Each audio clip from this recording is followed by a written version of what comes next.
नमस्कार। आज हम एक बहुत ही महत्वपूर्ण दौर पे गहराई से बात करने वाले हैं। जी। ब्रिटिश शासन के वो आखिरी 2 साल, मतलब 1945 से 1947 का भारत। ये वो समय था, जैसा a brief history of modern India में भी बताया गया है, जब एक तरफ तो आज़ादी की बातचीत चल रही थी, बिल्कुल ऊपर के लेवल पर, हाँ, बिल्कुल, मेज पर। और दूसरी तरफ जमीन पर जबरदस्त हलचल मची हुई थी। मतलब दो अलग अलग धाराएं थीं, है ना? जी हाँ, बिल्कुल। ये समझना बहुत जरूरी है कि ये दो चीजें साथ-साथ चल रही थीं।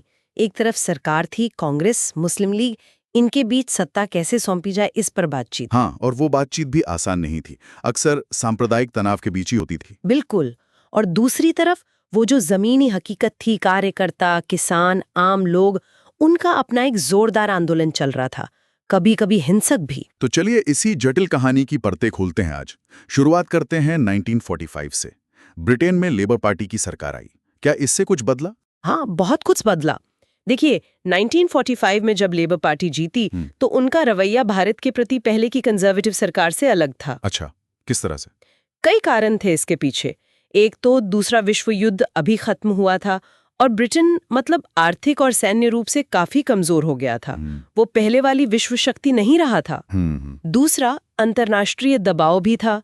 अमेरिका और सोवियत संघ दोनों ही एक तरह से भारत की आजादी के पक्ष में थे। वो कॉलोनियलिज्म के खिलाफ थे। सही। और ब्रिटेन की अपनी आर्थिक हालत भी तो खराब थी। बिल्कुल। युद्ध ने उनकी अर्थव्यवस्था को तोड़ दिया था और सबसे महत्वपूर्ण बात शायद, उन्हें ये डर सता रहा था कि भारत में एक और बड़ा जन आंदोलन खड़ा हो सकता है। 1942 के भारत छोड़ो आंदोलन जैसा या उससे भी बड़ा? शायद उससे भी ज्यादा खतरनाक। उन्हें लग रहा था कि इस बार संभालना मुश्किल होगा। तो वो सत्ता हस्तांतरण तो करना चाहते थे, बस ये तय करना था कि कैसे और किसको। और इसी माहौल में वो आईएनए वाला मुद्दा सामने आया, आजाद हिंद फौज के कैदियों पर मुकदमे। जी, ये एक बहुत बड़ा टर्निंग पॉइंट साबित हुआ। दिल्ली के लाल किले में पहला ट्रायल शुरू हुआ और उसमें जानबूझकर या कहिए संयोग से एक हिंदू अफसर प्रेम कुमार सहगल, हाँ, एक मुस्लिम अफसर शाहनवाज खान जी, और एक सिख अफसर गुरबख्श सिंह ढिल्लों, तीनों को एक साथ कटघरे में खड़ा किया गया। ये तो अपने आप में एक बड़ा प्रतीक बन गया होगा। बिल्कुल। इसने जैसे पूरे देश में एक चिंगारी लगा दी, एक अभूतपूर्व लहर उठी इनके समर्थन में। लेकिन ये तो युद्धबंदी थे, अंग्रेजों के खिलाफ लड़े थे, फिर इतना समर्थन क्यों? क्या कांग्रेस ने भी इनका साथ दिया? हाँ, कांग्रेस ने खुलकर आईएनए का समर्थन किया। भूलाभाई देसाई, नेहरू जी, तेज बहादुर सप्रू जैसे देश के बड़े बड़े वकील उनके बचाव के लिए आगे आए। अच्छा। बात सिर्फ कानूनी बचाव की नहीं रही, पूरे देश में आईएनए दिवस मनाए गए, आईएनए सप्ताह आयोजित हुए, इनके लिए चंदा इकट्ठा किया गया। मतलब ये एक राष्ट्रीय मुद्दा बन गया। बिल्कुल। और सबसे खास बात ये थी कि लगभग सभी राजनीतिक दल, चाहे वो कांग्रेस हो, मुस्लिम लीग हो, कम्युनिस्ट पार्टी हो, अकाली दल हो, मुस्लिम लीग भी। हाँ, मुस्लिम लीग ने भी मांग की। यहाँ तक कि हिंदू महासभा और आरएसएस जैसे संगठनों ने भी इन कैदियों की रिहाई की मांग की। ये एक ऐसी एकता थी जो पहले कम ही देखने को मिली थी। ये तो वाकई अभूतपूर्व है। इसका असर क्या हुआ ब्रिटिश सरकार पर? असर बहुत गहरा था। देखिए, ये आंदोलन सिर्फ कैदियों की रिहाई तक सीमित नहीं रहा। ये सवाल उठ खड़ा हुआ कि क्या अंग्रेजों को भारतीयों पर, जिन्होंने अपने देश की आजादी के लिए हथियार उठाए, उन पर मुकदमा चलाने का नैतिक अधिकार है भी या नहीं? ये तो सीधे ब्रिटिश राज की वैधता पर सवाल था। बिल्कुल। और ये भावना सिर्फ आम जनता में नहीं थी। खबरें आ रही थीं कि ब्रिटिश इंडियन आर्मी के भारतीय जवान भी आईएनए के कैदियों के प्रति सहानुभूति दिखा रहे हैं। कमांडर इन चीफ को कहना पड़ा कि सेना में अनुशासन बनाए रखें। तो मतलब सेना के अंदर भी? जी हाँ, ये ब्रिटिश राज के लिए सबसे बड़ा खतरे का संकेत था। अगर सेना ही वफादार न रहे तो राज कैसे चलेगा? इस आंदोलन ने ब्रिटिश राज की नींव सचमुच हिला दी थी। और इसी बढ़ते तनाव का नतीजा फिर हमें हिंसक विद्रोहों के रूप में भी देखने को मिला। हाँ, बिल्कुल। 1945-46 की सर्दियां काफी उथल-पुथल वाली रहीं। 3 बड़े हिंसक विद्रोह हुए इस दौरान। कौन कौन से? पहला हुआ नवंबर 1945 में कलकत्ता में। ये आईएनए ट्रायल्स के खिलाफ प्रदर्शनों से शुरू हुआ था। पुलिस फायरिंग हुई, लोग मारे गए। फिर फरवरी 1946 में दोबारा कलकत्ता में। इस बार वजह थी एक आईएनए अफसर राशिद अली, जिन्हें 7 साल की सजा सुनाई गई थी। इसके खिलाफ भी जबरदस्त प्रदर्शन और हिंसा हुई। और तीसरा? आपने कहा 3 हुए थे। हाँ, तीसरा सबसे महत्वपूर्ण था। फरवरी 1946 में ही बॉम्बे में रॉयल इंडियन नेवी यानी RIN के नाविकों की हड़ताल। नेवी की हड़ताल ये क्यों हुई? इसके पीछे कई कारण थे। एक तो नस्लीय भेदभाव, गोरे अफसरों और भारतीय नाविकों के बीच बर्ताव में फर्क। अच्छा। दूसरा, खाने की खराब क्वालिटी एक बड़ा मुद्दा था। और तीसरा, जाहिर है, INA ट्रायल्स का असर भी था। नाविक INA के समर्थन में नारे लगा रहे थे। तो ये सिर्फ सर्विस कंडीशन का मामला नहीं था? नहीं, बिल्कुल नहीं। ये काफी बड़ा रूप ले गया। नाविकों ने बॉम्बे हार्बर में खड़े जहाजों पर कब्जा कर लिया और उन पर तिरंगे झंडे, मुस्लिम लीग के झंडे और कम्युनिस्ट पार्टी के लाल झंडे तीनों एक साथ फहरा दिए। तीनों झंडे एक साथ? ये तो गजब की बात है। हाँ, ये उस समय की मिलीजुली भावना को दिखाता है।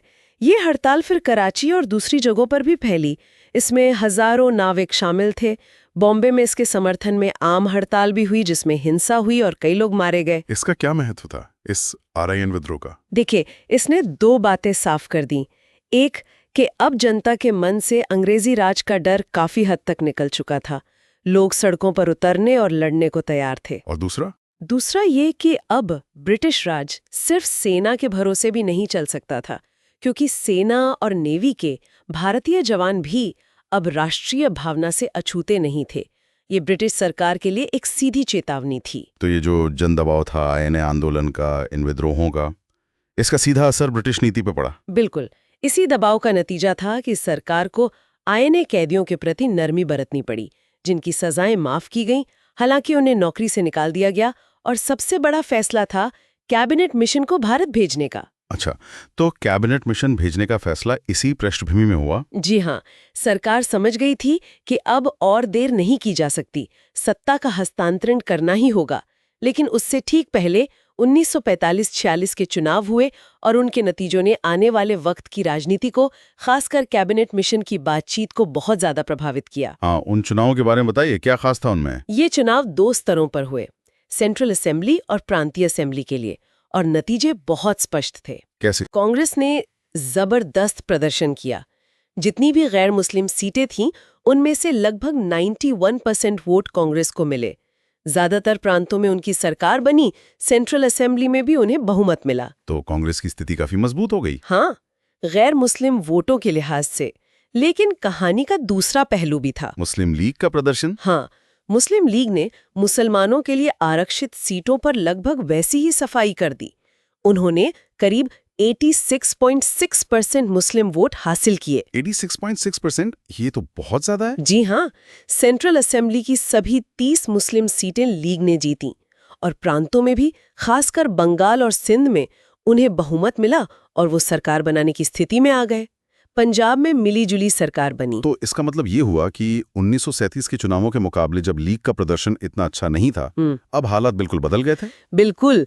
1945-46 के चुनावों ने ये साफ कर दिया कि मुस्लिम लीग ही अब भारतीय मुसलमानों की मुख्य प्रतिनिधि पार्टी है। जिन्ना साहब का दावा अब जमीनी हकीकत बन चुका था।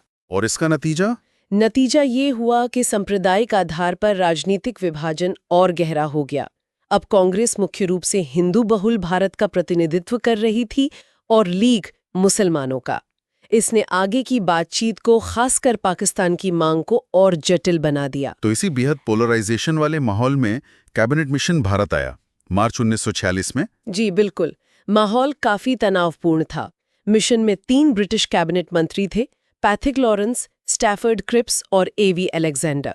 उनका मकसद क्या था, मतलब उनका आधिकारिक उद्देश्य? उनका मुख्य उद्देश्य था भारत में सत्ता का शांतिपूर्ण हस्तांतरण सुनिश्चित करने का रास्ता खोजना।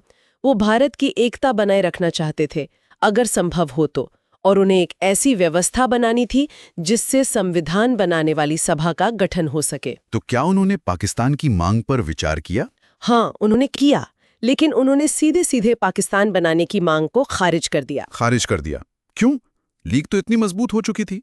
उनके अपने कारण थे। उन्होंने कहा कि अगर पाकिस्तान बनता है तो उसमें बहुत बड़ी गैर मुस्लिम आबादी भी शामिल हो जाएगी, खासकर पंजाब और बंगाल के अविभाजित प्रांतों में। मतलब लगभग 38% पंजाब में और 48% बंगाल में गैर मुस्लिम होते। दूसरा, इससे सिख समुदाय का विभाजन हो जाता। तीसरा, आर्थिक और प्रशासनिक रूप से भी ये अव्यवहारिक लगता था। और चौथा, सबसे बड़ी बात, अगर धर्म के आधार पर भारत का बंटवारा होता तो फिर पंजाब और बंगाल का भी बंटवारा करना पड़ता, क्योंकि वहां भी हिंदू और मुस्लिम बहुल इलाके थे। इससे पाकिस्तान का आकार बहुत छोटा हो जाता, जिसे जिन्ना मौत ईटन पाकिस्तान कहते थे। अच्छा, तो सीधे पाकिस्तान की मांग खारिज। फिर उन्होंने क्या प्रस्ताव रखा? उन्होंने एक बहुत ही जटिल त्रिस्तरीय 3-tier योजना पेश की। त्रिस्तरीय, वो कैसे? देखिए, सबसे ऊपर एक केंद्रीय सरकार होती, लेकिन ये केंद्र बहुत कमजोर होता। इसके पास सिर्फ 3 विषय होते: रक्षा, विदेश मामले और संचार। बस 3? बाकी सारे विषय, मतलब सारी अवशिष्ट शक्तियां प्रांतों के पास होती। प्रांत पूरी तरह स्वायत्त होते। ये तो पहला स्तर हुआ, केंद्र और प्रांत। दूसरा और तीसरा क्या था? दूसरा स्तर था प्रांतों के समूह, जिन्हें सेक्शन कहा गया।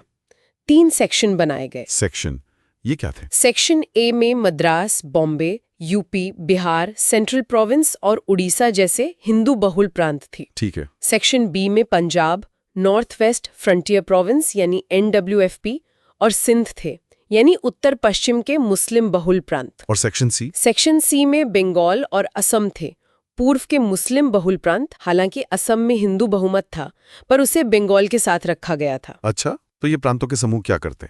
योजना ये थी कि पहले सभी प्रांतों के प्रतिनिधि मिलकर एक संविधान सभा बनाते। फिर ये सभा 3 सेक्शनों में बढ़ जाती, A, B और C। हर सेक्शन अपने में शामिल प्रांतों के लिए एक ग्रुप संविधान बनाता।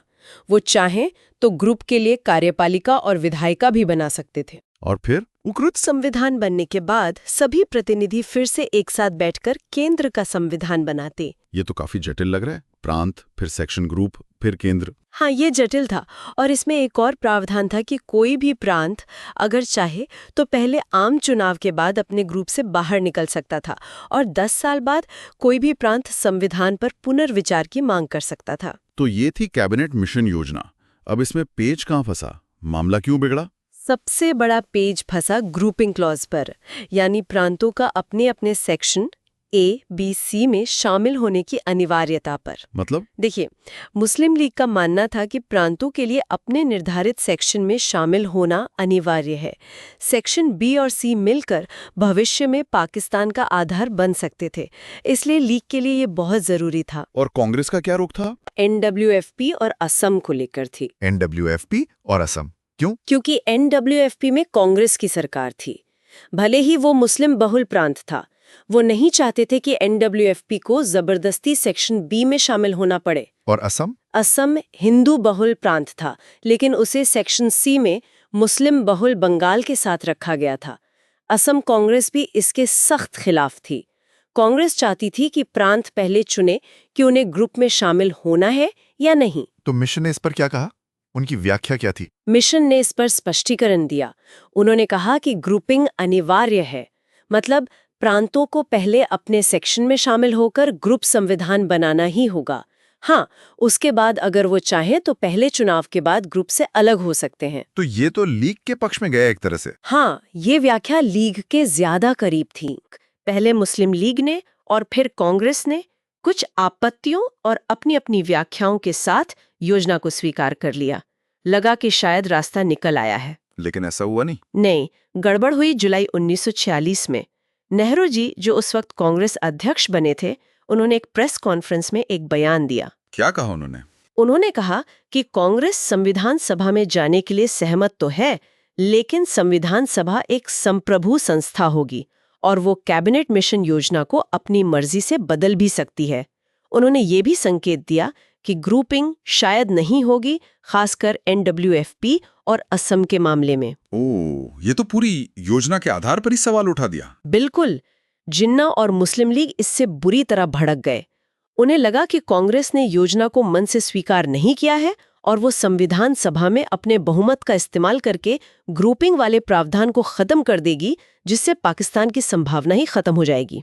तो लीग ने क्या किया? लीग ने तुरंत कैबिनेट मिशन योजना से अपनी सहमति वापस ले ली।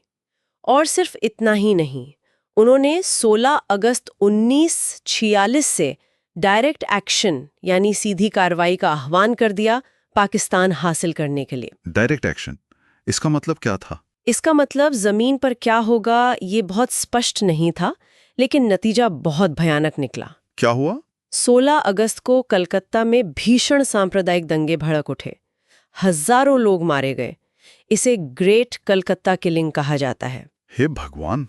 ये हिंसा फिर नुआखली, बंगाल और बिहार तक फैली। बिहार में मुसलमानों के खिलाफ भयानक हिंसा हुई। फिर गढ़मुक्तेश्वर, यूपी में भी दंगे हुए। पूरा माहौल विषाक्त हो गया। तो बातचीत का रास्ता तो बिल्कुल बंद हो गया होगा। एक तरह से हाँ।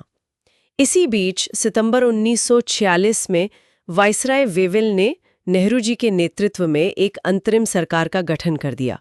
कांग्रेस इसमें शामिल हो गई। लीग के बिना? हाँ, शुरू में लीग शामिल नहीं हुई, लेकिन वाइसराय वेवेल कोशिश करते रहे कि लीग भी सरकार में आए।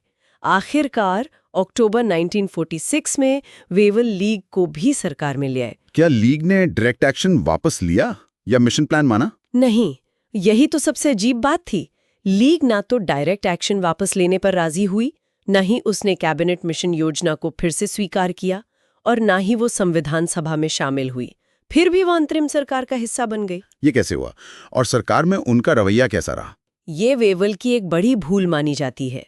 और सरकार के अंदर लीग का रवैया पूरी तरह से असहयोग और टकराव का था।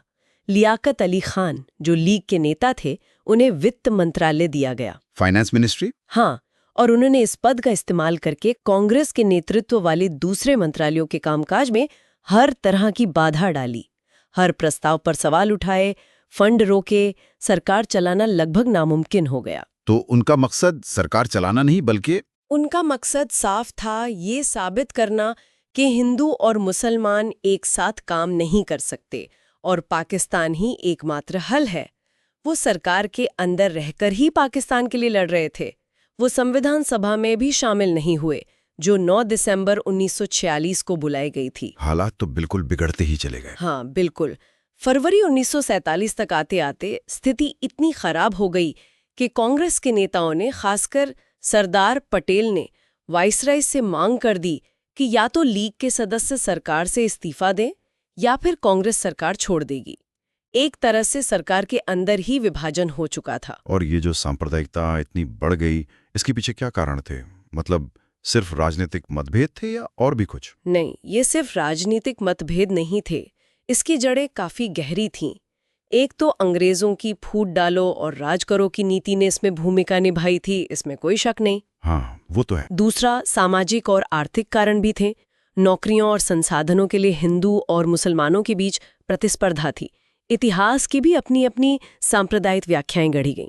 और फिर द्विराष्ट्र सिद्धांत? टू नेशन थियरी, हाँ, जिसे जिन्ना और मुस्लिम लीग ने बहुत जोर शोर से उठाया। उनका कहना था कि हिंदू और मुसलमान दो अलग अलग राष्ट्र हैं जिनके हित अलग हैं और वो एक साथ नहीं रह सकते। ये विचार धीरे धीरे जमीन पर पकड़ बनाता गया, खासकर 1940 के बाद, और 1945-47 के घटनाक्रम ने इसे जैसे चरम पर पहुंचा दिया। अब विभाजन लगभग तय लग रहा था। तो ये थे वो 2 साल, 1945 से 1947। कितनी उम्मीदें थी युद्ध के बाद, कितना जोश था जन आंदोलनों में, INA का वो भावनात्मक मुद्दा। हाँ, और फिर कैबिनेट मिशन की वो जटिल कोशिशें एकता बनाए रखने की। लेकिन साथ ही चुनावों के नतीजे, बढ़ता हुआ सांप्रदायिक विभाजन, डायरेक्ट एक्शन, दंगे और अंतरिम सरकार का वो कड़वा अनुभव, सब कुछ एक साथ। बिल्कुल, ये सब मिलकर उस रास्ते को तैयार कर रहे थे जो अंत में हमें आजादी तक तो ले गया, लेकिन एक बहुत ही दुखद विभाजन की कीमत पर। हाँ, और ये सब सोचते हुए एक सवाल मन में आता है। जी। क्या कैबिनेट मिशन की वो जो ग्रुपिंग वाली योजना थी, जी। अगर उसे अलग तरह से समझाया जाता या लागू किया जाता, क्या कोई और रास्ता निकल सकता था? ये एक बहुत बड़ा सवाल है। इतिहास में अगर मगर की गुंजाइश तो हमेशा रहती है। क्या होता अगर नेहरू जी वो बयान न देते? क्या होता अगर लीग डायरेक्ट एक्शन का रास्ता ना अपनाती?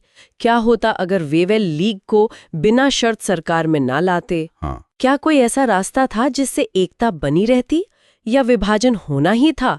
ये सवाल आज भी हमें सोचने पर मजबूर करता है। इस पर विचार जरूर करना चाहिए। बिल्कुल। तो आज के लिए इतना ही। अगली बार फिर मिलेंगे एक और अहम मोड़ पर बात करने के लिए। जी। तब तक सोचते रहिए।